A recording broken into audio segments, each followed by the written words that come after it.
빨라진 대선 시기에 마음이 급해졌을까요? 대선 도전 의사를 굳힌 잠룡들도 공약 발표에 열을 올리고 있습니다.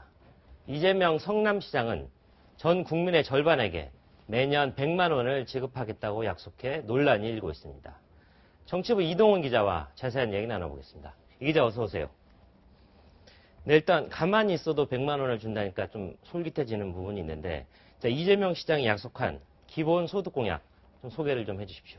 네, 이재명 시장이 내건 100만 원, 연간 100만 원 기본 소득은 네. 아동과 청년, 노인, 장애인 등 연령과 특정 계층에 따라서 돈을 지급하는 제도입니다. 그렇군요.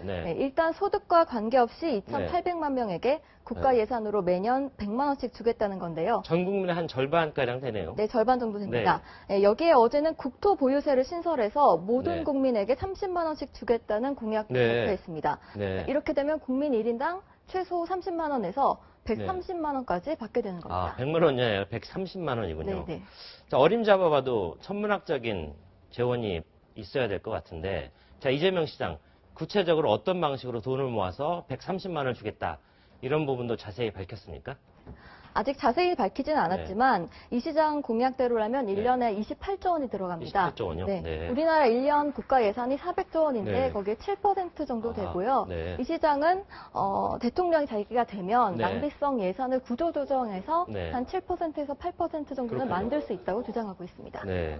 자, 누구한테나 30만 원씩 주겠다. 이건 절반이 아니라 전 국민이죠?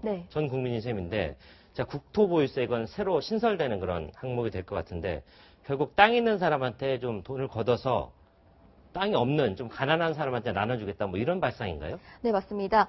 이재명 시장은 땅 있는 사람에게 돈을 거두면 추가 세수 15조 원을 마련할 수 있다고 하고 있습니다. 이 돈을 전 국민에게 30만 원씩 주면 조세 저항을 줄일 수 있다는 건데요.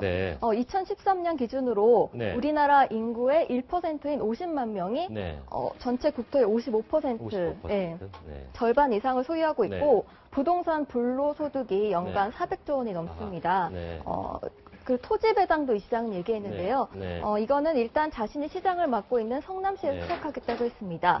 그 성남 노른자위 땅인조 분당 대장동 일대를 개발하면은 4,300억 원을 벌 수 있는데 2,500억 원은 공원 조성에 쓰고 1,800억 원은 임대 아파트를 건설하는 데 쓰겠다고 했습니다. 많은 수치가 나왔는데 채널A 정치부도 좀 차근차근 좀 분석을 좀 해봐야 될 필요가 있을 것 같습니다. 자, 그런데 이 시장의 논리를 보면 내가 성남에서 해봤고 거기서 성공을 거뒀기 때문에 그 대상을 그냥 전국으로 확대하면 된다, 뭐 이런 논리인 것 같은데 실제로 가능할까요? 네, 이재명 시장은 일단 오늘 자신감을 드러냈는데요. 일단 들어보시겠습니다. 우리나라에서 최초로 기본소득을 실험한 곳은 바로 성남입니다. 3년 이상 거주한 24세 청년에게 연 100만 원을 지금 지급하고 있습니다. 분기별로 25만 원을 지급합니다. 중앙정부를 통해서 전국으로 확대해 봤으면 하는 게 제 바람입니다. 네, 자기가 해봤다는 건데 성남에서 청년 배당을 했고 부상 산후조리원도 실천을 했습니다. 이 주목해야 할 건 현금이 아니라 성남사랑 상품권이라는 지역 화폐로 지급을 했는데요. 성남 지역에 있는 식당이나 세탁소, 카페, 시장에서 쓸 수 있어서 지역 경제 살리기에도 기여하겠다는 겁니다. 특히 기본소득 같은 경우에는 이제 거주지를 넘나들면서 사용해야 되기 때문에 그러니까 어디서나 쓸 수 있지만 주로 골목상권에서 쓸 수 있게 하겠다는 계획입니다. 나름대로 시스템은 있어 보입니다.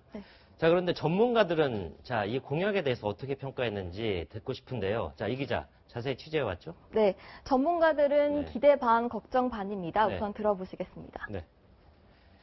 400조 원의 중앙정부 예산에서 낭비성 있는 선심성 예산 같은 경우나 아니면 SOC 예산, 국방 비리 같은 그런 예산만 줄여도 7, 8% 정도의 예산은 줄일 수 있을 것이라 생각이 됩니다. 예산 구조조정은 뭐 역대 정부에서 다 할 수 있다고 했지만은 뭐 지방자치단체 에서 하는 거랑 국가 단위에서 하는 거랑은 전혀 다르기 때문에 말처럼 쉽지는 않을 거고요.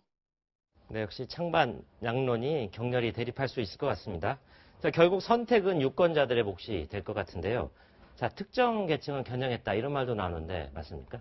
네, 결국에는 이제 땅을 많이 갖고 있거나 네. 그런 부유층을 대상으로 한 건데 네. 허경영 씨라고 네. 대선에서 이런 걸 주장한 네. 적이 있습니다. 비슷한 네네. 게 있는데 1997년 대선에 출마했던 네. 허경영 씨는 당시에 65세 이상에게는 매월 50만 원씩 지급하겠다. 네. 아이 낳으면 3천만 원, 네. 결혼하면 5천만 원 이런 공약을 발표했습니다. 또 박근혜 대통령도 네. 2012년 65세 이상 전 국민에게 20만 원씩 기초연금을 지급하겠다고 했지만 지켜지지 않았습니다. 네, 그랬군요. 네, 순간의 선택은 달콤할 수 있겠는데요. 자, 이후 고통의 시간은 좀 길어질 수도 있을 것 같습니다. 자, 복지 공약 역시 꼼꼼히 좀 따져볼 필요가 있겠습니다. 자, 지금까지 정치부 이동훈 기자였습니다. 수고했습니다.